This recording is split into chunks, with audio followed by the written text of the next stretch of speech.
Hi, everybody. So we are on the final video in this Empowered Leader Planning series. And today we're going to be talking all about monthly planning. So I like to do this on the first day of the month. Anytime I've left it till maybe day 3 or day 4, I've missed a few days in there and then it's not so good.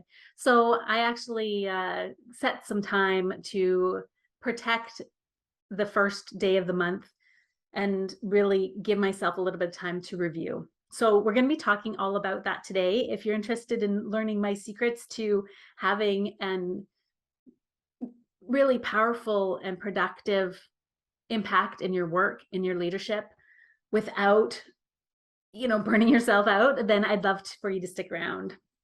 So for those of you who are new here, I'm Sarah Francescuti. I'm an executive leadership coach, and I love helping organizations and leaders thrive from the inside out. And one of the key pieces to that is having a strong foundation to your schedule. And when you take the time to really connect to these bigger picture kind of perspectives, to really review your time, your priorities, your strategies, all of that stuff, then the day-to-day becomes that much easier. It's much more seamless and flowing. So let's jump right in. So if you want to follow along, I have a few worksheets that I'm going to share with you from my Empowered Leader Monthly Planning Kit. And so the first one that I'd like to look at with you is the monthly calendar and business activity forecast. So you can call it whatever you want. If you want my free printables, you can download that below, or you can make your own. So this basically just has basically a short version of a calendar here without any numbers, key meetings, deliverables, and key personal events. And so what I like to do at the beginning of the month is fill this out or look at monthly calendar. So I'll show you an example of one in my planner. Often planners will have a monthly view. And so I find that really helpful. Let me see. Here's one for October. So what you can do is then take some time to look at the month, what's coming up. So the things you're going to want to look for are key activities, any key deliverables, any important things that are happening. Maybe you're traveling, or you've got a conference that you're attending, or maybe you're running a summit like I do in February. Whatever those kind of key things that are happening, you'll want to kind of keep time to look at those and make sure that you are prepared for them. So this is going to give you sort of that big picture. You're pulling back, you're looking at a month at a time. Any key meetings that you want to look at, key deliverables, like I mentioned, in personal events. So I found this super powerful to take some time to look and see, well, what's on the calendar, what's coming up, and then you'll be able to slot the important things that you need to do in and around that. So the next thing that I like to do is actually looking at your projects. So this is even bigger picture. If you want monthly big picture strategy review, you could check in with your quarterly goals. What are your quarterly goals? How are they going? It's helpful even just to kind of really tap into them for a minute and really just check in. Top KPIs, key performance indicators that you need to reach for those goals. So if you have something specific that you're aiming for, then the key performance indicators would build that. So I could do a whole nother training on that. We won't get into that kind of detail today. But this is another tool that you can use to dive more deeply into the details of how you're going to create that bigger picture plan. Or the other way, let me just pull another one of the sheets that I have in here for you, is monthly key projects and tasks and key events. And so you can actually look at this month, next month, and the following month, which is actually now looking like a quarterly view. But I find that really helpful because you can kind of get lost if you only look at the big picture, like a year or a quarter, but without that monthly check-in, you can kind of almost get disconnected from it or forget. And so I find by taking the time to once a month check in with these bigger picture goals and how you're doing really is powerful. So whether you, like I said, whether you do that on the handouts or you create your own process, all of those things will work. So monthly, each month has different things going on. So if you were to go even bigger, and maybe I'll do another training on this at another point, part of this series, and add it on later, would be kind of what does your yearly kind of schedule and routine look like, right? Oftentimes a lot of people tend to take vacations around Christmas or around December, and then more again in the summer hot weather kind of time here in Canada.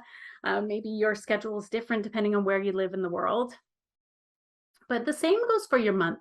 So if you're a lady, you may have energy cycles through the month. And so by looking at how your energy is going to be each week, you can actually deliberately plan for that. And so that's called cycle syncing. So if you want to explore that further, I'd highly recommend you Google it and check it out, because it can be a really powerful way to look at your month so that you are doing your outreach, big picture kind of charismatic activities when you have the energy for it. And then when you're more quiet and reflective, you can do your reflection and your planning activities at that time. So I highly encourage you to kind of start to look at your own energy cycles through each month and how you can optimize that. It can be really powerful.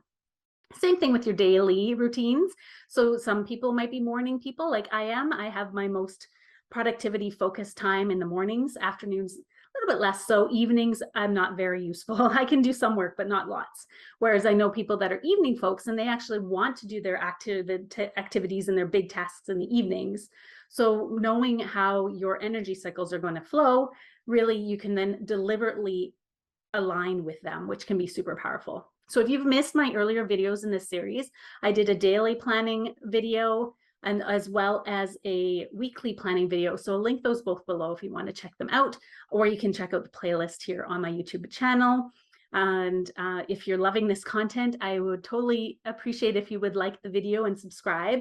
Helps me know that you are enjoying the content, and it also helps other people find the information as well. So I'm always excited to share this content with all of you. And if we can build and expand our community of like-minded leaders and visionaries, that would be amazing, you know, to be able to kind of bring each other together to support each other. So I would love to hear what your thoughts are on this monthly planning approach, what you do, and what your tips are. Maybe you do something different, and I'd love to hear from you on that. If you have any good resources, I'd love to hear about that too. And I'm sure everyone else would also appreciate that. So I think that's it. It's a pretty short video today, actually, for the monthly planning approach. It doesn't take me long. It takes me maybe 15-20 minutes. One thing I didn't mention is I look at two aspects. I look at the personal and the professional all in one monthly kind of review. So it gives me time to look at what we have in our personal obligations, if we're visiting family or we've got personal appointments, or maybe we're getting the car serviced or whatever those things are that's going on in the month.